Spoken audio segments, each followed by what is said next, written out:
See if I can reconnect now as well. Oh, okay. Looks like I can. Yeah, pleasant. Oh, Hey, it's a rapier. Okay, so in that little interim there, Crystallize able to pick up the Divine Rapier. What did he swap? Okay, so he sold his Scotty. That's how he picked it up so quick. He's got a Scotty. What did he sell? He's Scotty. I'm still not loaded in. He's looking good. He sold something, though. Either way, we have a rapier. We have a Rapier, Trent. Life's fine. So how do you play around the Rapier now is my next question. Do you go for the smoke? Do you just turtle into the base? What's the ideal way to reveal this? I mean, honestly, General's been great. Like, he won up the Mask Madness now. That's what he sold. But in terms of those, like, 3- and 4-man burrow strikes, that's what he needs, right? It's kind of on General, and that's when Crystallize comes and says, I'm saving the game. And he just glaives everyone. Hopefully he says it more confidently than that. That didn't seem like a... Well, I mean, you're riding on, like, this cat thing. I think you want your Rapier carrier to have a little bit more grandiosity to him than that. But, General in some trouble. He does get silenced up. The rest of his team standing on the high ground here. Such a delicate situation for Na'Vi. They have to make sure they initiate this final fight properly. Despite having a gem, there's also still a ward inside the Dire base, too. Just a little... Well, me like, oh. All right, he just walks past it. Don't worry, General's on the point. Now there's a little bit of mystery. I think maybe Vici will continue to be a little patient just until Monkey King has enough gold for buyback on top of the MKB. They also know that we're in mystery Roche time. It's about a minute until it spawns, minute 15. So they're just going to keep periodically checking in, see if they can grab for themselves, and that'll be the easy closer with the Refresher Shard. Yeah, absolutely. The double Wukong's command is pretty darn scary, especially when the Monkey King is this farmed. Yeah, it kind of feels like that is probably the best option. He's gone for the +1 ring once again, same as game 1. But this isn't Mega's territory. I feel like maybe we're overselling in terms of like how far ahead they are. I mean, of course. Like, what if Na'Vi win this fight? It's only a 2K net worth lead, so you're absolutely right. With the Rapier, Na'Vi could win this fight, march right down the mid, and they could still very much win this game. They got to kill 10 heroes, though. Yes. Actually, Underlord doesn't currently have buyback. He has bought out. And so the Dire buybacks are on the way. Not up quite yet, but less than a minute. So this game is actually leveled out a lot more than we thought it might after that devastating push from Vici. Yeah, it does feel like it's virtually impossible for them to actually get in and get the Roche, though, at this point. You mean Na'Vi? Yeah, it's a very far way to like push out, actually get in there. Vici just seemed like it has like fully secured. Landon's just sitting in the pit, knowing how important this is. Also just so scary. Again, this Vici lineup has so much AoE around the pit. Wukong's command on top of Pit of Malice. 2 incredible spells in that small area. I would be very nervous if I were Na'Vi. He has found an Invis rune, and they don't have any sentries. They have a gem, I think, on the Night Stalker, yes. And they do smoke. So if that smoke breaks, they'll know trickery is afoot, but it seems they'll get away with this. Roche falling pretty quickly, and Na'Vi smoke up, but they don't get there in time. Refresher Shard. Where does it go? Oh, we have the Aegis there. On the Monkey King and Aegis. The Underlord. On the Underlord, yeah. So the big beefy boy is going to be in the front lines again. And cheese on the Skywrath Mage. I mean, Lana is a pretty important part of their damage. Post BKBs, he will destroy the side of Na'Vi. So now for Na'Vi, the buybacks have come off cooldown, but short on gold for most of their heroes. Still a very scary time. Satanic now queued up next for the Luna. Yeah, it feels like Na'Vi are just lying in wait, though. They know. I mean, once you purchase the Rapier, you've all in on that one fight. You can't really go for like riskier split pushes. Honestly, this kind of stalemate right now is exactly what you would expect when we're 50 minutes in to an elimination game. At the 4K net worth, 50 minutes in, at the Supermajor, with a Rapier on a Luna. This is pretty tight. I mean, one mistake here could cost you your life in the tournament. So both teams are trying to play perfectly safe, wait for the opponent to make the mistake to capitalize. Don't be the one to make the mistake yourself. They'll finish off this last shrine. Yeah, you kind of have one of these moments like, oh, guys, we forgot about the shrine. I know we took 2 full lanes. We can just go take that, so. A little bit of extra gold. I felt like Na'Vi were trying to play around that area, maybe even just for the minimal buybacks they had would have been an option. But speaking of which, the important buyback is there on the Luna. And then Lil also having his too, I suppose. But yep, slowly getting that income. Na'Vi with basically no map control right now. They don't have a choice but to stay locked in their base, and they're going to force Vici to come to them.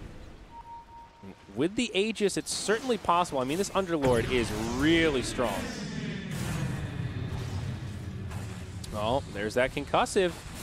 It's the global. Yeah, he's getting the Ash Fiora. They're allowing 11 to have the wave, and he's going to move up for the siege.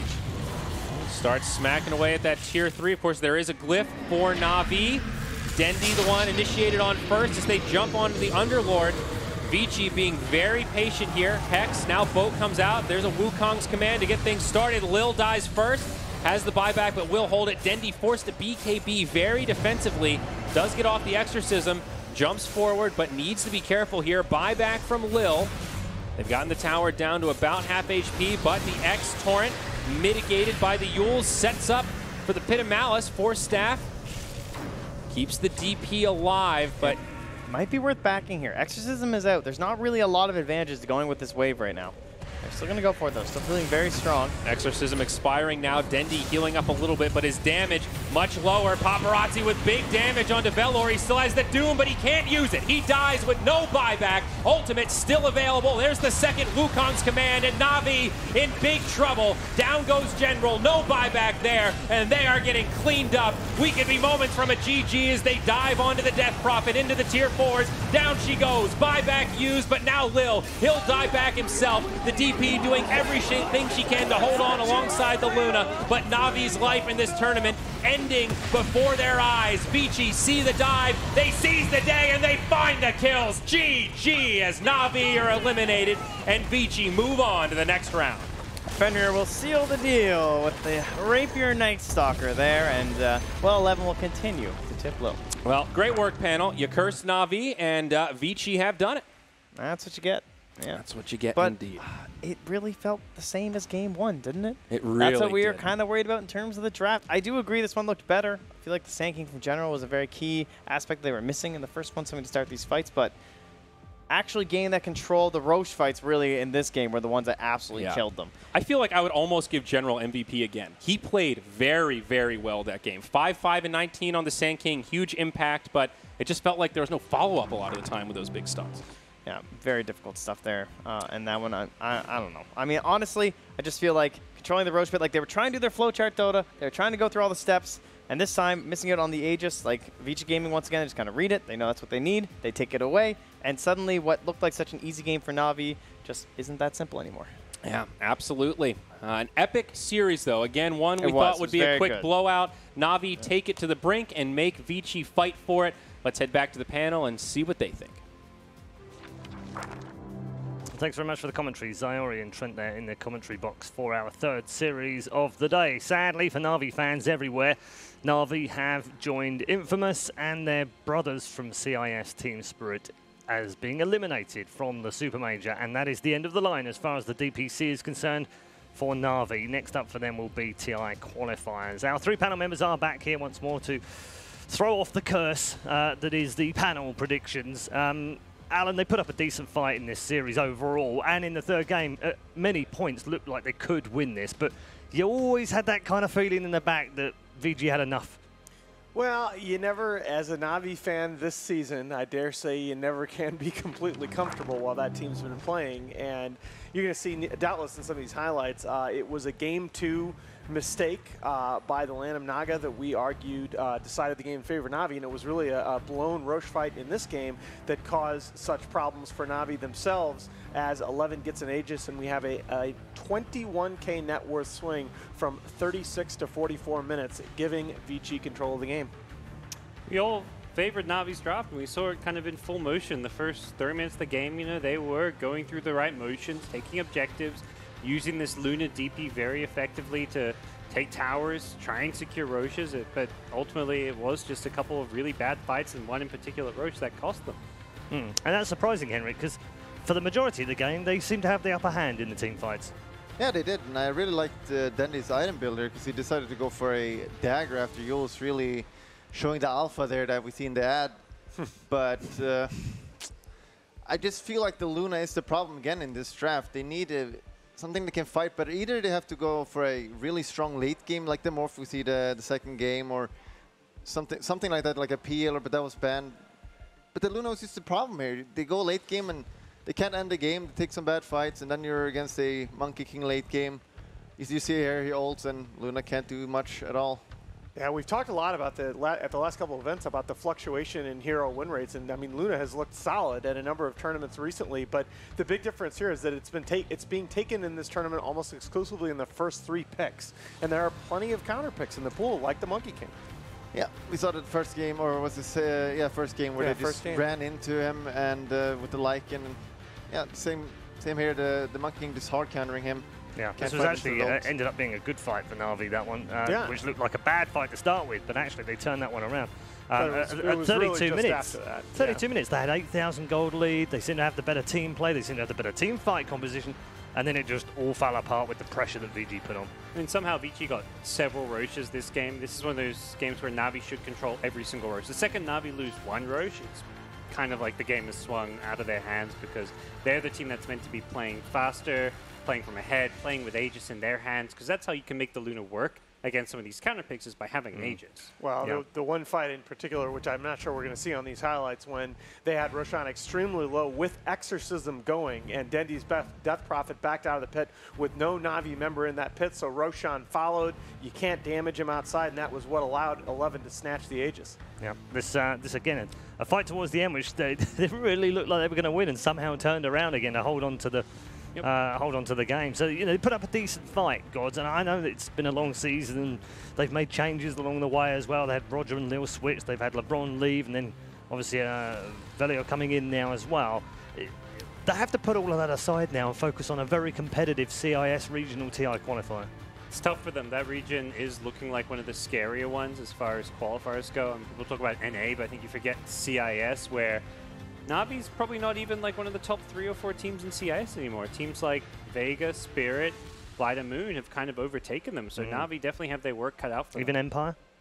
Potentially Empire too. Yeah. I mean, it's certainly going to give them a good run for their money in that region. There's plenty of good stacks usually in that TI qualifier as well. It'll be a fun region to watch for TI qualifiers. Yeah, but not for Na'Vi fans perhaps, unless they can really step up in that one. On the other side of things, that's a win for Vici, but I'm sure they won't be happy about this, will they? Because that might have been the sloppiest series we've seen throughout the whole of this major. I think it was the worst series I've ever seen from Ori. He was horrible in this series. Got beaten roundly by Dendi in lane in games 1 and 2, and at least one of those matchups that he's definitely supposed to win, and the others, you know, a little bit more even, I guess. 15k damage as a Kunkka. No, Ori was awful. He was bottom half of the net worth distribution for most of the game as Core Kunkka. I mean, I know there was a rapier at the end on that Night Stalker, but Fenrir has done almost the same damage.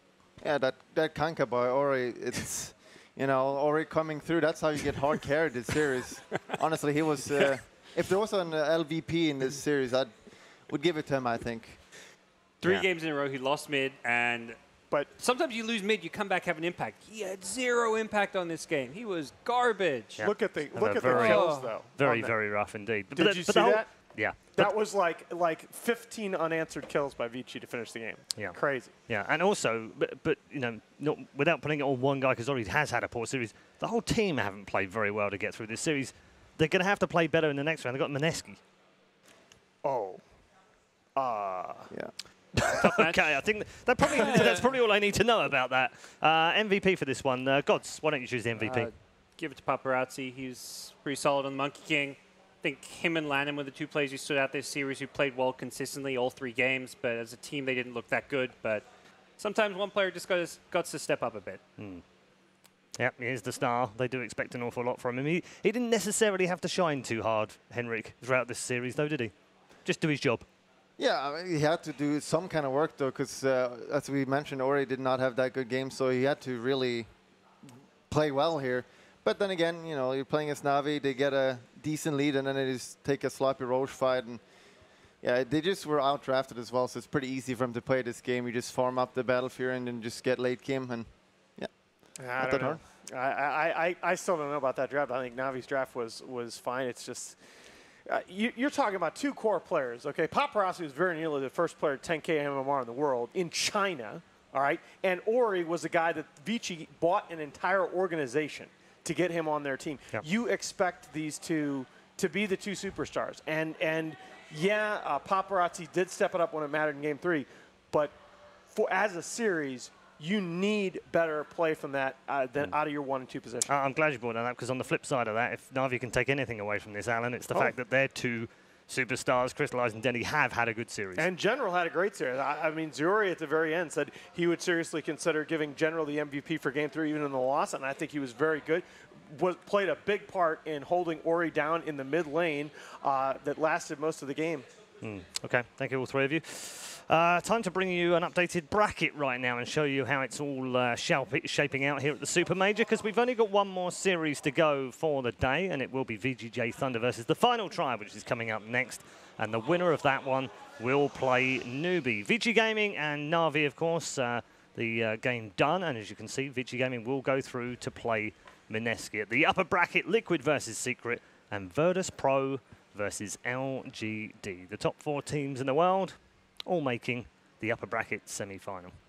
Right then, time for a break, and when we come back, we'll be moving on to our 4th and final series of the day. We're going to eliminate yet another team. It's just pure bloodshed at the Supermajor. We'll see you in a bit.